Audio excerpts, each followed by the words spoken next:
السلام علیکم، بڑی بات کے ساتھ میں ہوں عادل شاہزیب۔ گلگت بلتستان الیکشن کے متنازع نتائج کے بعد اپوزیشن اور حکومت کے درمیان معذرائی کا ایک نیا سلسلہ شروع ہو چکا ہے۔ پی ڈی ایم کے پلیٹ فارم سے حکومت مخالف تحریک تیز تر کرنے اور کسی قسم کے مذاکرات سے انکار کے بعد کشیدگی بڑھتی نظر آ رہی ہے۔ پہلے بلاول بھٹو اور آج مریم نواز کی جانب سے بھی اسلام آباد کی جانب مارچ کرنے کا اندیا دیا جا چکا ہے۔ حکومت کو آخری دھکا لگانے کے لیے آپ کی بہن اور بیٹی کو اسلام آباد جانا پڑا تو مسلم لیگ نون اور پاکستان کا جھنڈا اٹھا کے نکلو گے اپنی بہن کے ساتھ؟ وعدہ ایک دفعہ پھر بتاؤ، وعدہ؟ ایسے میں حکومت کیا سوچ رہی ہے؟ کیا پی ڈی ایم کی جانب سے حکومت مخالف تحریک تیز کرنے کے اعلان کے بعد حکومت کی حکمت عملی میں تبدیلی آئے گی؟ اب تک حکومت کا دعویٰ یہ رہا ہے کہ اپوزیشن خود منتشر ہو جائے گی۔ ماضی میں بھی ایسا ہی ہوا، لیکن اس بار ایسا دکھ رہا نہیں ہے۔ حال ہی میں یکے بعد دیگر اپوزیشن کے اہم رہنماؤں کے خلاف نیب کی کارروائیوں میں پھر سے تیزی دیکھنے میں آئی ہے۔ شہباز شریف کے خلاف منی لانڈرنگ کیس میں فرد جرم عائد ہو چکی ہے۔ نون لیگ کے رہنما سابق وزیر اعظم شاہد خاقان عباسی اور مفتاح اسماعیل پر LNG کیس میں فرد جرم عائد ہو چکی ہے، اور آج احسن اقبال کے خلاف نارووال سپورٹ سٹی ریفرنس دائر ہو چکا ہے۔ لیکن سوال یہ اٹھ رہا ہے کہ یہ کارروائیاں صرف نون لیگ کے خلاف کیوں ہو رہی ہیں؟ کیا پیپلز پارٹی کو ڈھیل مل رہی ہے؟ کیا یہی حکمت عملی ہے جس کی بنیاد پر شیخ رشید بھی دعوے کر رہے ہیں کہ نون لیگ اور پیپلز پارٹی کے رستے جدا جدا ہیں؟ آج شیخ رشید نے دونوں جماعتوں کو یہ مشورہ بھی دیا کہ گلگت بلتستان میں انہیں مل کر الیکشن لڑنا چاہیے تھا۔ اگر آپ میں اتنی سمجھ بوجھ ہوتی تو آپ الیکشن سے پہلے اتحاد کر لیتے، آپس میں الیکشن بڑے مختلف ہو جاتے۔ اگر پیپلز پارٹی اور نون لیگ الیکشن سے پہلے اتحاد کرتی، ابھی آپ کر لیں آزاد کشمیر میں، اگلے سال الیکشن ہے اور پی ٹی آئی اس کی تیاری میں ہے۔ اگلے سال آپ آزاد کشمیر میں رونا روئیں گے کہ پی ٹی آئی کی حکومت فارم ہو گئی ہے۔ اگر آپ لوگ سیاسی اگر آپ اندر سے ایک ہیں، اگر آپ کا بیانیہ ایک ہے، اس کا مطلب ہے آپ کا بیانیہ ایک نہیں، آپ نے اپنے نشان پر الیکشن لڑا اور اپنے کینڈیڈیٹ کے لیے لڑا۔ ابھی تک تو اپوزیشن کی جانب سے کسی بھی قسم کے اختلافات کی نفی کی جاتی رہی ہے، لیکن یہاں چند ایسے سوالات ہیں جس پر پی ڈی ایم کا بطور اپوزیشن الائنس جو ہے وہ موقف واضح نہیں ہے۔ مثال کے طور پر اداروں کے سربراہان کا نام لینے پر پی ڈی ایم کا موقف ایک نہیں، لانگ مارچ ہوگا یا اجتماعی استعفے دیے جائیں گے اس پر موقف واضح نہیں۔ آئندہ کے لائے عمل پر فی الحال یہی جملہ صادر آتا ہے کہ اپوزیشن اس وقت بند گلی میں ہے، جلسے جلوس ہو رہے ہیں لیکن مذاکرات سے انکار اور فائنل لائے عمل پر اتفاق کا نہ ہونا پی ڈی ایم کے لیے بڑے چیلنجز ہیں۔ گزشتہ چند دنوں میں آصف علی زرداری اور نواز شریف کے درمیان کافی رابطے ہوئے، بات چیت ہوئی۔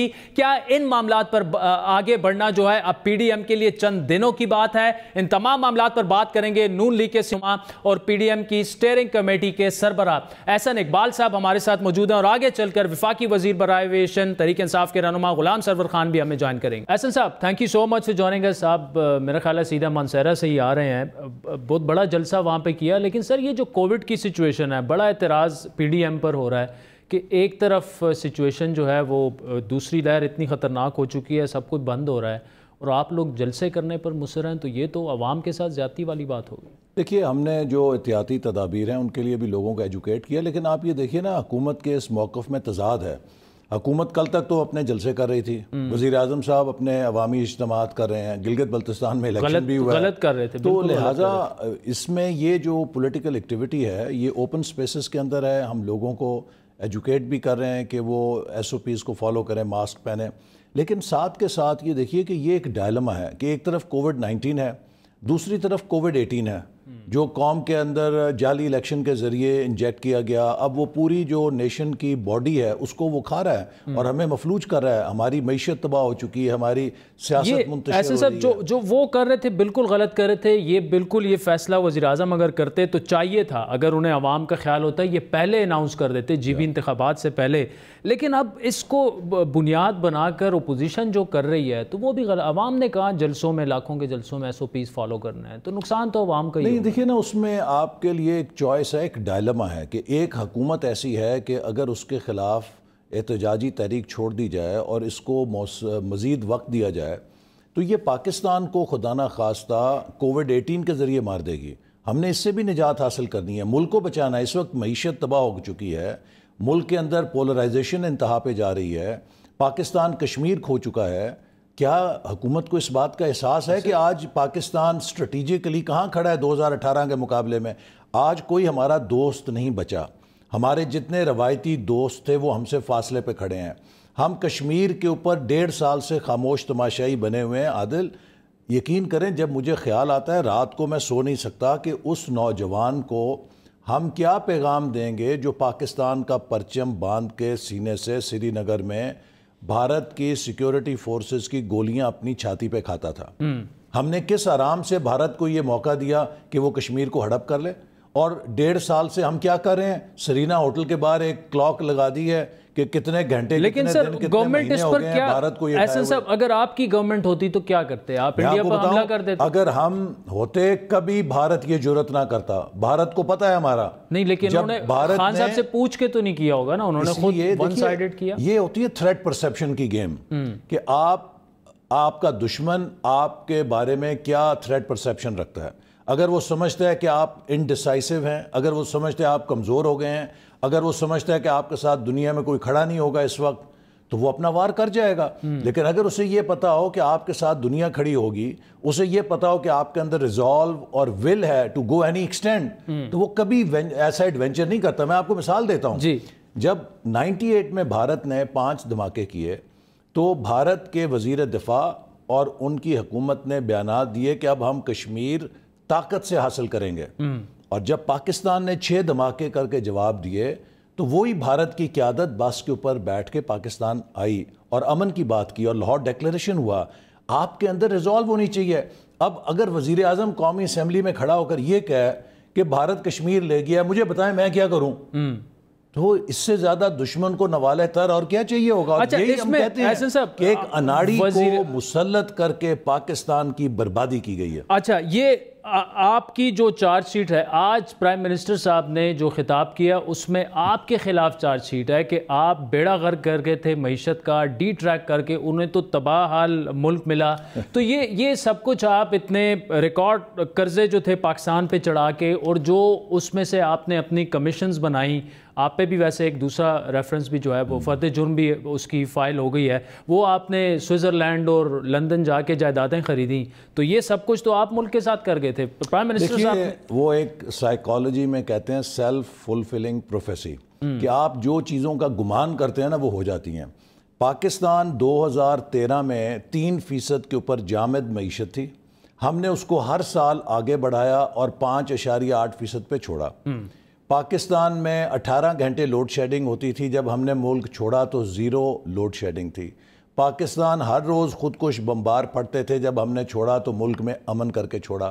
ملک کی معیشت کا پہیہ چل رہا تھا۔ سی پیک جو ایک کاغذ سے ہم نے شروع کیا، 29 ارب ڈالر کی انویسٹمنٹ آ چکی تھی۔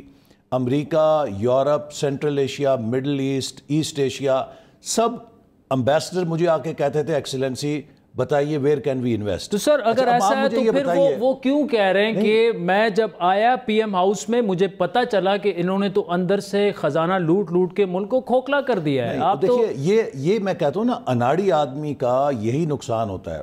اب یہ بات صرف کرتے ہیں کرنٹ اکاؤنٹ ڈیفیسٹ کی۔ دیکھیے کرنٹ اکاؤنٹ ڈیفیسٹ ہوتا ہے کہ جب 2 طریقوں سے، یا اس وجہ سے ہوگا کہ آپ سامان تعیش کی کنزمپشن کریں اور امپورٹس آپ کی بڑھ جائیں، یا اس وجہ سے ہو سکتا ہے کہ آپ پروڈکٹیو انویسٹمنٹ کریں، نئے منصوبے لگا رہے ہیں جس سے انفراسٹرکچر بلڈ کر رہے ہیں جس سے گروتھ ہوگی۔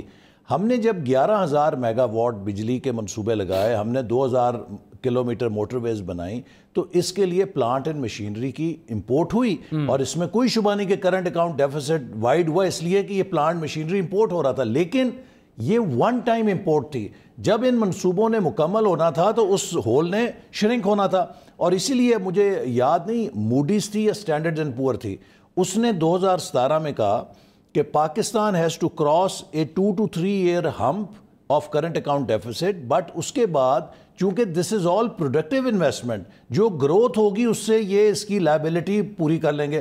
تو ہمارا مسئلہ کیا تھا کہ ہم نے اس سینٹیمنٹ کو برقرار رکھتے ہوئے صرف ایک جو کہتے ہیں ورکنگ کیپٹل کہتے ہیں، یا آپ کو ایک شارٹ ٹرم بوروئنگ کرنی تھی، بانڈز وغیرہ فلوٹ کر کے آپ پلگ کر سکتے تھے اس ہول کو.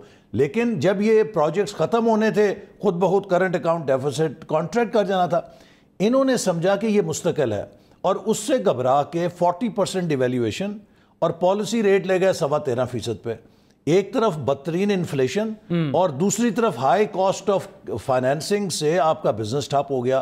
تو ایکچولی پاکستان کی بزنس کو عمران خان اور اس کی ٹیم کی اناڑی پن نے تباہ کر دیا. دیکھیں وہ خود بھی مانتے ہیں کہ کچھ فیصلے اچھے نہیں ہوئے، لیکن اب پالیسی ریٹ بھی نیچے آ گیا ہے، اور وہ کہہ رہے ہیں کہ جو اکنامک انڈیکیٹرز ہیں وہ بھی آپ کے سامنے ہیں. لارج سکیل مینوفیکچرنگ ہے، ٹیکسٹائل جو ہے وہ فلورش ہونا شروع ہو گیا ہے، اور روپے جو ہے وہ 3-4 مہینے سے کافی اسٹرنتھن ہو چکا ہے. اس نے میرے قتل کے بعد توبہ ہائے اس زود پشیماں کا پشیماں ہونا، ملک کی معیشت کا بھٹا بٹھا کے اس کا ستیہ ناش کر کے اب آپ یہ کہہ دیں کہ کچھ فیصلے غلط ہو گئے. نہیں، لیکن اگر تو ٹریک پر آ رہی ہے اور آپ لوگ جو کر رہے ہیں اس سے پولیٹیکل ڈیسٹیبلٹی ہو رہی ہے، تو پھر تو معاملہ پھر بگڑ جائے گا. کوئی ٹریک پہ اس لیے نہیں آ رہی کہ ابھی جو تھوڑی بہت آپ کو ریوائول نظر آ رہی ہے وہ اس لیے کہ بالکل کریش کر گئی تھی، ہم نیگیٹو گروتھ میں چلے گئے تھے. اب آبویسلی یہ 22 کروڑ کی مارکیٹ ہے، اس میں کچھ ایکٹیویٹی تو ہونی ہے نا، وہ تھوڑا سا واپس باؤنس بیک کرے گی.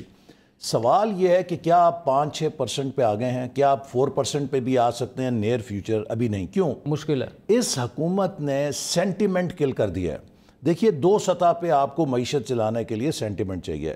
ایک سینٹیمنٹ چاہیے انویسٹر کانفیڈنس کا، کہ انویسٹر کو یہ اعتماد ہو کہ میں پیسہ لگاؤں گا کوئی مجھے تنگ نہیں کرے گا.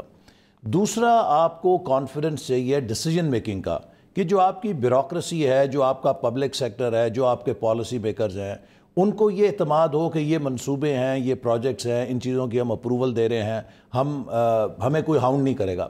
اس وقت تو صورت یہ ہے کہ آپ نے ایک ملک کے اندر ایک ایسا ٹیرر پیدا کر دیا ہے صرف وچ ہنٹنگ کے لیے کہ کہیں سے ہمیں کچھ ملے، ہم کچھ بنائیں. ابھی تک کچھ مل نہیں رہا، لیکن اس وچ ہنٹنگ میں ہر افسر نے اپنا انیشیٹو ختم کر دیا ہے.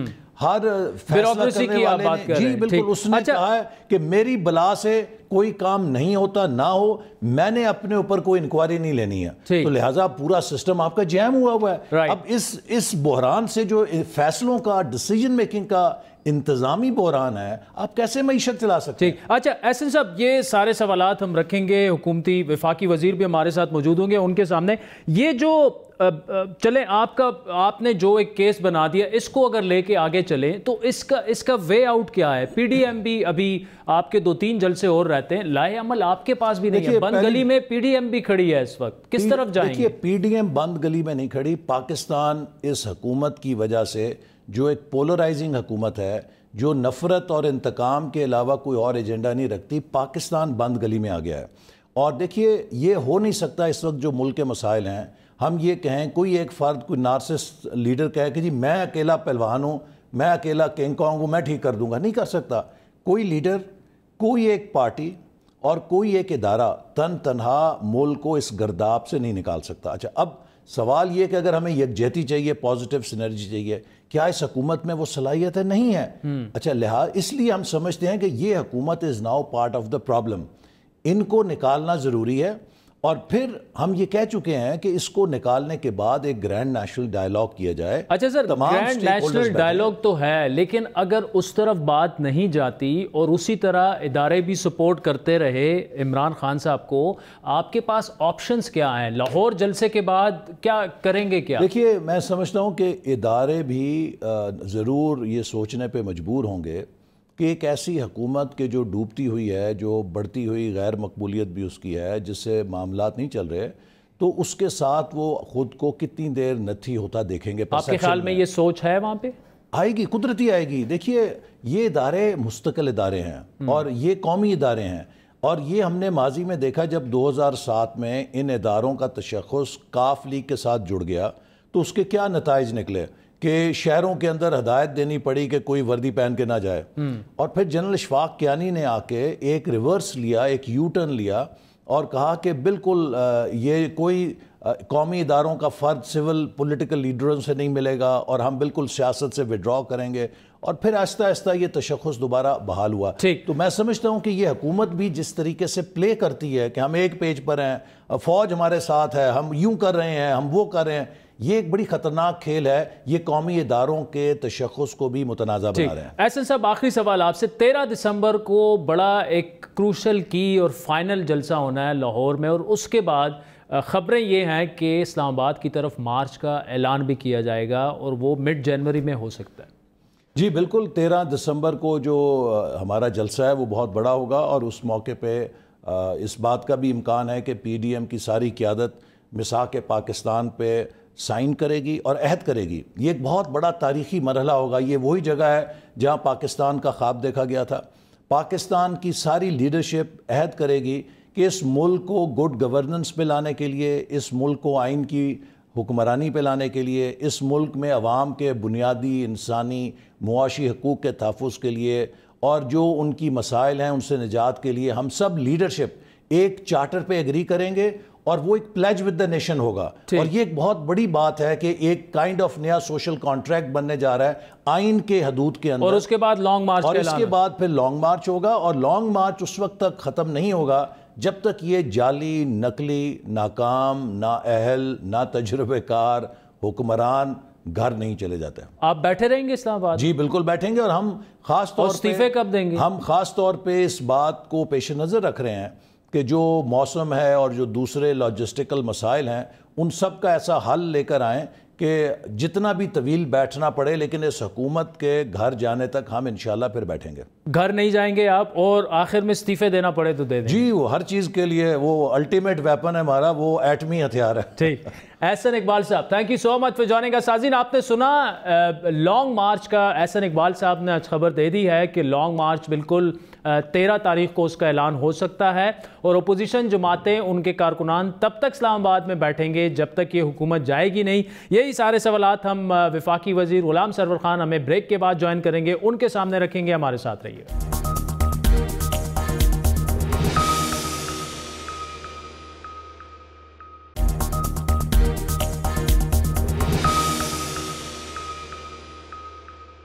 ویلکم بیک ناظرین۔ بریک سے پہلے احسن اقبال صاحب ہمارے ساتھ موجود تھے، نون لیگ کے سینئر رہنما، اور بڑی خبر انہوں نے دی کہ 13 دسمبر کو پی ڈی ایم اپوزیشن کی تمام جماعتیں جو ہیں وہ ایک میثاق پاکستان پر بھی دستخط کریں گی، اور اسی دن لانگ مارچ کا اعلان بھی ہو جائے گا اسلام آباد کی طرف، اور لاکھوں کارکنان جو ہیں وہ مختلف اپوزیشن سیاسی جماعتوں کے، وہ اسلام آباد کا رخ کریں گے، اور تب تک نہیں اٹھیں گے، یہ ان کا دعویٰ ہے، جب تک کہ حکومت استعفیٰ نہ دے دے۔ تو دیکھتے ہیں کہ اس پر بات کس طرف جاتی ہے۔ یہ تمام معاملات ہم سامنے رکھیں گے۔ وفاقی وزیر اور تحریک انصاف کے سینئر رہنما غلام سرور خان صاحب ہمارے ساتھ اس وقت موجود ہیں۔ Ghulam Sarwar Khan sahab, thank you so much for joining us. Ahsan Iqbal sahab نے بھی یہی بات کی، اور مریم نواز نے بھی آج عمران خان صاحب کو بڑا واضح اور دو ٹوک پیغام بھجوایا، اور عوام سے بھی اسلام آباد کی طرف لانگ مارچ کا وعدہ لے لیا ہے۔ شاید 13 دسمبر کو لاہور جلسے میں لانگ مارچ کا اعلان ہو جائے گا، تو کیا خان صاحب اور ان کی کابینہ لانگ مارچ کو ویلکم کرنے کے لیے تیار ہے اسلام آباد کی سڑکوں پر؟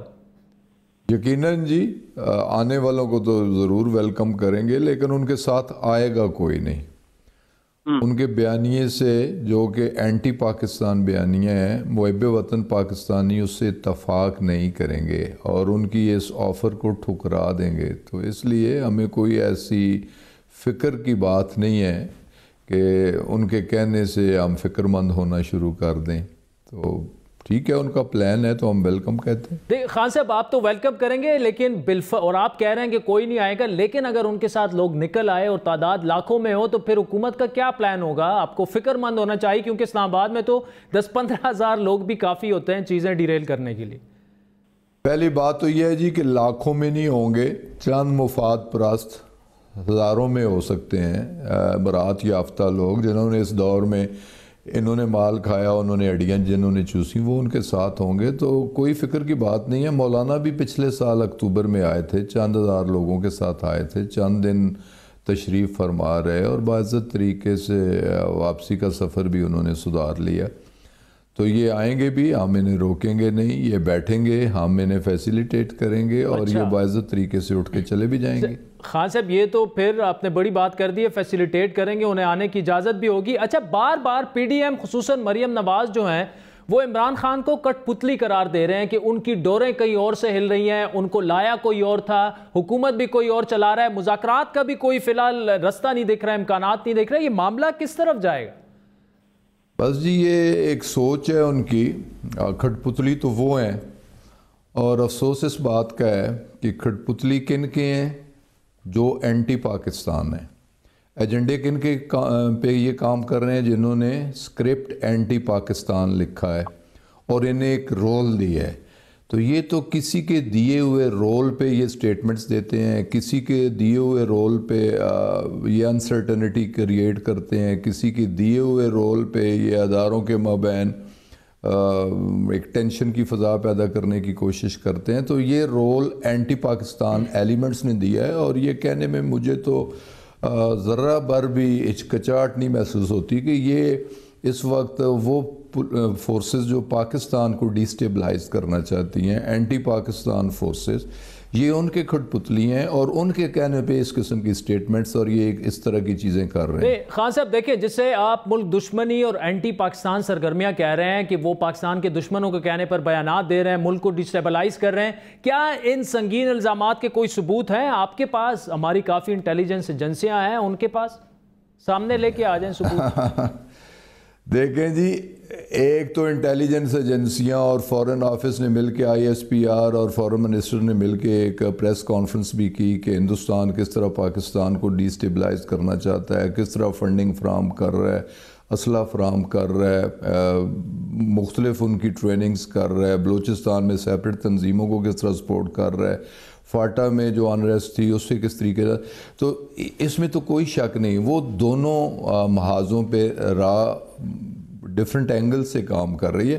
میرا آپ کی وساطت سے آپ سے بھی سوال ہے, اور پی ڈی ایم کی تمام لیڈرشپ سے بھی میرا یہ سوال ہے, اور ان کی وساطت سے عوام الناس کو بھی میرا سوال ہے کہ ان کے پاس وجوہات کیا ہیں کہ یہ کیوں کال دیتے ہیں, یہ کیوں انریسٹ پیدا کرتے ہیں, یہ کیوں اس ملک میں لا اینڈ آرڈر کی فضا پیدا کرنے کی کوشش کر رہے ہیں, یہ کیوں لوگوں کو سڑکوں پہ لانے کی کوشش کر رہے ہیں. موجودہ حکومت ایک جمہوری پروسیس سے مرز وجود میں آئی, موجودہ حکومت پاکستان کے مفادات میں بہترین طریقے سے کام کر رہی ہے, یہ لوگوں کے لیے معاشی مسائل پیدا کر رہے ہیں, پاکستان کو ڈیسٹیبلائز کرنے کی کوشش کر رہے ہیں, پاکستان میں لا اینڈ آرڈر کی صورتحال پیدا کرنے کی کوشش کر رہے ہیں, پاکستان کے اداروں پہ اعتراض کر کے, انگلی اٹھا کے, ان پہ بات کر کے پاکستان کے دشمنوں کو خوش کرنے کی کوشش کر رہے ہیں, بار بار مودی کے بیانیے کو سپورٹ کر رہے ہیں. تو انہیں تو شرم آنی چاہیے. اور میں تو محب وطن پاکستانیوں کو سمجھتا ہوں کہ وہ تو ان کو جوتے ماریں گے, ان کے ساتھ دینا تو دور کی بات ہے, تو جوتے ماریں گے انہیں, اور انہیں جوتے مارنے چاہیے کہ جو لوگ پاکستان کے مفاد. سرور خان صاحب دیکھیں, اگر اپوزیشن ایسا کر رہی ہے, اینٹی پاکستان سرگرمیوں میں ملوث ہے, ثبوت آپ کے پاس ہیں, تو پھر آئیں ثبوت لے کے آئیں, مقدمات کیوں نہیں کر دیتے ان سب پہ؟ میں واشگاف الفاظ میں کہہ رہا ہوں کہ ان کی تمام حرکات و سکنات بتاتی ہیں کہ ان کی یہ ساری مووز اینٹی پاکستان موو ہیں, یہ غیر ملکی ایجنڈے پہ کام کر رہے ہیں. ان کا بیانیہ اس بات کا واضح ثبوت ہے کہ یہ ان کا بیانیہ مودی کا بیانیہ ہے, راہ کا بیانیہ ہے, اینٹی پاکستان وہ تمام فورسز جو کام کر رہی ہیں ان کا بیانیہ ہے. اس سے بڑھ کے. اچھا غلام صاحب, خان صاحب گلگت بلتستان کی بات کرتے ہیں. پہلی بار ایسا ہوا کہ اسلام آباد میں برسر اقتدار جماعت کو وہاں پر اتنی اکثریت نہیں ملی کہ وہ حکومت بنا لے. اب مینڈیٹ تو آپ کو حکومت بنانے کا نہیں ملا, لیکن تحریک انصاف جشن منا رہی ہے. آپ کی کارکردگی سے شاید اگر لوگ خوش ہوتے گلگت بلتستان میں, آپ کو 15-16 سیٹیں مل جاتی, پھر حکومت بنا لیتے. لیکن جی جہاں تک گلگت بلتستان کا تعلق ہے, ان انتخابات کا تعلق ہے, تو یہ انتخابات ہر حوالے سے فری تھے, فیئر تھے, ٹرانسپیرنٹ تھے. انتخابات پر انگلی نہیں اٹھائی جا سکتی. جہاں تک اس بات کا تعلق ہے کہ پی ٹی آئی کو کم سیٹس ملی ہیں, تو میں اس بات سے اتفاق کرتا ہوں کہ پی ٹی آئی کو جس طرح پرفارم کرنا چاہیے تھا اس طرح پرفارم ہم نے نہیں کیا. لیکن اس کی وجہ یہ نہیں ہے, اس کی وجہ یہ بھی ہو سکتی ہے کہ دیکھنا کچھ انڈیپینڈنٹس, جس کی میں مثال دیتا ہوں کہ نگر کی ایک سیٹ جاوید نامی ایک لڑکا اس الیکشن جیتا ہے، اس کی فیملی، وہ خود ڈسٹرکٹ پریزیڈنٹ تھا تحریک انصاف کا، اسے ٹکٹ نہیں ملا، کسی آؤٹ سائیڈر کو ٹکٹ ملا، لوگوں نے تحریک انصاف کے لوگوں نے اسے ووٹ نہیں کیا، انہوں نے تحریک انصاف کے بندے کو ووٹ کیا جو کہ تحریک انصاف کے ساتھ کھڑا تھا، تحریک انصاف کا آفس بیرر تھا۔ تو میں سمجھتا ہوں کہ کچھ ٹکٹس کے فیصلوں کی وجہ سے جو انڈیپینڈنٹس جیتے ہیں، موسٹلی ان میں سے بھی ایسے لوگ ہیں کہ جو پی ٹی آئی کے حمایت یافتہ تھے یا پی ٹی آئی کے، اور اصل تعلق ان کا پی ٹی آئی کے ساتھ تھا، اس کے آفس بیرر تھے، پی ٹی آئی کے ورکر تھے، کارکن تھے، اور پی ٹی آئی کے ورکرز نے انہیں ووٹ دیا۔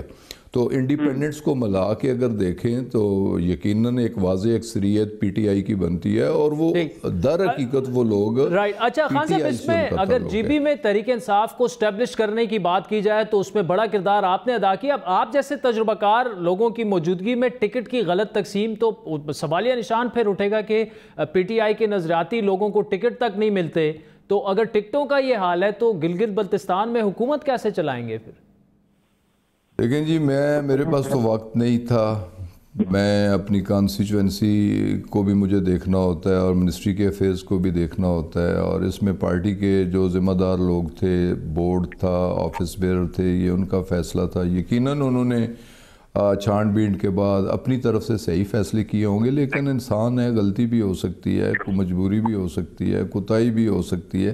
تو اگر میں سمجھتا ہوں کہ تھوڑا سا ٹکٹس کے معاملے میں اگر بہتر فیصلے ہوتے تو ایک واضح اکثریت تحریک انصاف کے پاس ہوتی، لیکن اب بھی جو تحریک انصاف کے پاس سیٹس ہیں وہ بھی ایک واضح اکثریت ہے کہ تحریک انصاف کے پاس اگر 10 سیٹ ہیں تو ان دو بڑی جماعتوں کے پاس 2 سیٹس ہیں، اور مولانا جو بڑے چیختے چلاتے ہیں ان کے پاس نوٹ اے سنگل۔ اچھا سرور خان صاحب، اپوزیشن جو ہے وہ کچھ خبریں ایسے بھی ہیں کہ شاید پنجاب میں عدم اعتماد کی بھی باتیں ہو رہی ہیں۔ اب وہاں پہ مسئلہ یہ ہے کہ وہاں پہ آپ سے اتحادی ناراض چودھری صاحبان کی عیادت تک پرائم منسٹر صاحب نہیں گئے، آپ کو پتہ ہے وہ روایتی سیاستدان ہیں، وہاں آپ کی حکومت کی پرفارمنس پر بزدار پر جو ہے 2.5-3 سالوں سے سوالات اٹھائے جا رہے ہیں۔ ایسے میں اگر عدم اعتماد آ جاتی ہے تو آپ کے اپنے لوگ، آپ کے اتحادی، وہ سارے بھی انہیں سپورٹ کریں گے، سچویشن خراب ہو سکتی ہے۔ لیکن جہاں تک عدم اعتماد کی تحریک لانے کا تعلق ہے، وہ چاہے وہ پنجاب میں لائیں یا مرکز میں لائیں، یہ ان کا جمہوری حق ہے، یہ ایک پروسیس کا حصہ ہے، اور یہ انہیں لانا چاہیے اگر وہ سمجھتے ہیں کہ ان کے پاس مطلوبہ سٹرینگتھ موجود ہے، نمبرز گیم میں وہ آگے ہیں، تو وہ بالکل ان کا حق بنتا ہے وہ۔ اور یہ دیکھیں نا، بجائے دھرنوں کے جو ان کا جمہوری حق ہے وہ استعمال کریں، تحریک عدم اعتماد اسپیکر کے خلاف لائیں، تحریک عدم اعتماد چیف منسٹر کے خلاف لائیں، پرائم منسٹر کے خلاف، جہاں ہم پرفارم نہیں کر رہے وہاں عدم اعتماد کی تحریک لائیں۔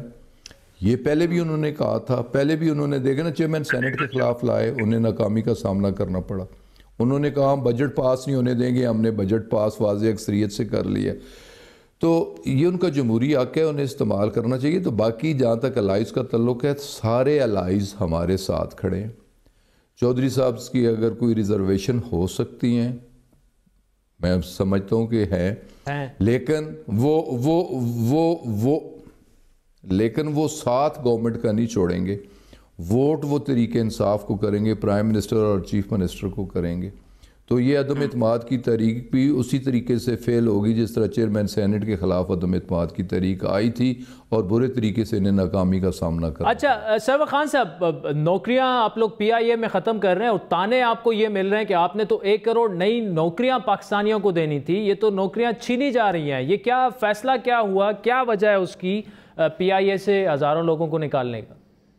جہاں تک نوکریاں دینے کا تعلق ہے، یقیناً آج پرائم منسٹر فیصل آباد تھے، اور فیصل آباد کی وہ تمام صنعتیں جو بند پڑی تھیں، اور بہت ساری صنعتیں ہماری بنگلہ دیش میں شفٹ ہو چکی تھیں، بیرونی ممالک میں شفٹ ہو چکی تھیں، لاکھوں لوگ بے روزگار تھے۔ آج وہ لاکھوں لوگ فیکٹریاں چلنے سے دوبارہ انہیں باعزت روزگار میسر آ گیا۔ اس طریقے سے ہماری اکنامک کنڈیشنز بہتر ہو رہی ہیں، کنسٹرکشن سیکٹر میں بہت بہتری آ رہی ہے، اس میں کافی لوگ اکاموڈیٹ ہوں گے، ایگریکلچر سیکٹر میں بہتری آ رہی ہے، اس میں کافی لوگ اکاموڈیٹ ہوں گے، تمام بند پیداواری یونٹ وہ دوبارہ چل پڑے ہیں، اس سے نوکریاں بہتر ہوں گی۔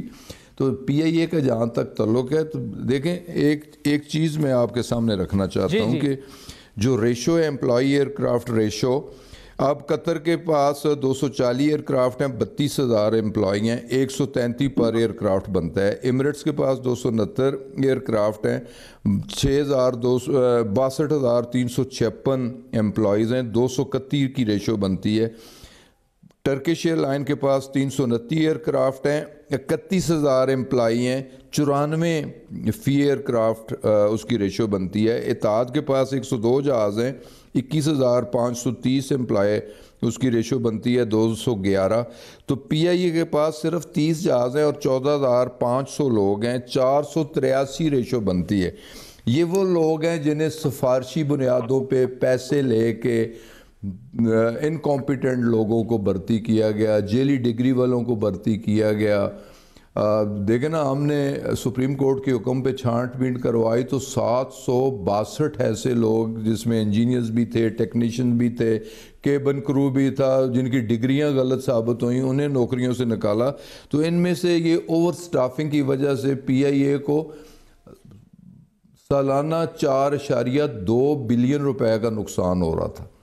تو کم از کم وہ نقصان رکے گا، اور وی ایس ایس والنٹیئرلی جن لوگوں کو جانا ہے وہ خود اس کو آپٹ کریں گے، اس آفر کو، اور باعزت طریقے سے وہ لوگ گھر جائیں گے اور کئی کاروبار کریں گے، اور کم از کم پی آئی اے اپنے پیروں پر کھڑی ہو سکے گی۔ اور اس میں بھی جو ریشو دیکھیں دنیا میں اب بھی، جو میں نے بتایا کہ ٹرکش ایئر لائن سب سے کم ہے 94، سب سے زیادہ ایمریٹس کی ہے 231 پر ایئر کرافٹ۔